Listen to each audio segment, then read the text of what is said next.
बिस्मिल्लाहिर्रहमानिर्रहीम अस्सलामुअलैकुम। News attack के साथ मैं हूं सैयद अली रज़ा। चीन के शुमाल में वाक़या 21,000 किलोमीटर तवील दीवार चीन इंसानियत की सबसे मारूफ तख्लीक है। ये ताज महल और एहराम मिस्र समेत दुनिया के 7 बड़े अजूबों में शामिल है। दीवार चीन को सन 1987 में यूनेस्को ने आलमी विरसा करार दिया था। दुनिया भर से जब सियाह बीजिंग पहुँचते हैं तो वहाँ से बसें भर कर वो तवील दीवार चीन के मुख्तलिफ अहम मकामात का रुख करते हैं। कुछ सियाह दीवार चीन के उस मुकाम पर भी आते हैं जिसे जियान गाओ कहा जाता है। मजीद डिस्कस करने से पहले अगर आपने हमारे चैनल को सब्सक्राइब नहीं किया तो बराए मेहरबानी चैनल को सब्सक्राइब करके बेल आइकॉन पर जरूर क्लिक करें। दीवार चीन का जियान गाओ नामी हिस्सा सब्ज पहाड़ियों के ऊपर एक सजावटी खत की तरह नजर आता है। यहाँ की खास बात यह है कि यहाँ ना तो कोई मशहूर दुकान मौजूद है और ना ही कोई केबल कार। ना तो आपको यहाँ कोई दीवार चीन की टिकट्स फरोख्त करता नजर आएगा और ना ही कोई टूर गाइड आपको रास्ता बताएगा। दीवार चीन के इस हिस्से तक जाने के लिए आपको 45 मिनट तक पहाड़ पर चढ़ना होगा। 15वीं और 16वीं सदी में तामीर होने वाली दीवार के इस हिस्से पर सदियों तक ज्यादा तवज्जो नहीं दी गई। इस हिस्से से मुंसलिक 7 किलोमीटर लंबी दीवार काफी खस्ता हाल हो गई थी। तवील वक्त गुजरने की वजह से इसके कई मीनार ईंटों और पत्थरों के ढेर और खंडरात में तब्दील हो गए, जबकि दीवार के कुछ हिस्से तो इस तरह मुनहदम हो गए कि बाकी दीवार पर सिर्फ एक शख्स ही चल सकता था।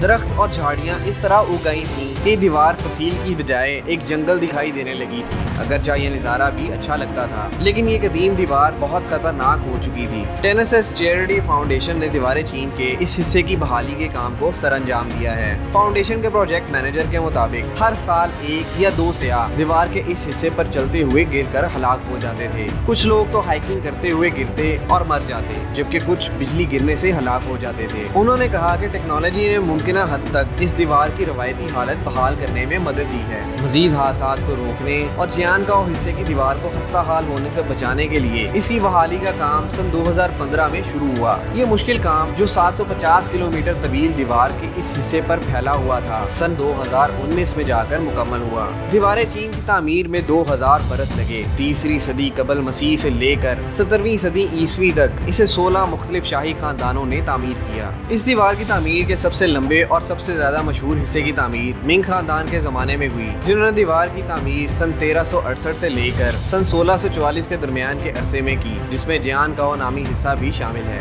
हुकाम के मुताबिक मिंग दौर की दीवार 8851 किलोमीटर बशमूल 6269 किलोमीटर तवील, जबकि इस दीवार में 359 लंबी खंदकें, 2232 किलोमीटर लंबी कुदरती रुकावटें और 25,000 हिफाजती टावर इसी शाही खानदान के जमाने में तामीर हुए थे। हुकूमत की जानिब से खस्ता हाल दीवार चीन की तामीर नौ शुरू कर दी गई है। बहाली के काम के इख्तिताम से इम्कान है कि मौजूदा सकूत टूट जाएगा और दीवार के इस हिस्से पर सिर्फ निडर ही नहीं बल्कि ज्यादा से ज्यादा तादाद में आम लोग भी आ सकेंगे। अगर आपको वीडियो पसंद आई है तो इसे लाइक, चैनल को सब्सक्राइब और बेल आइकॉन पर क्लिक करना ना भूलिएगा। मजीद खबरों और अपडेट्स के लिए देखते रहिए न्यूज़ अटैक।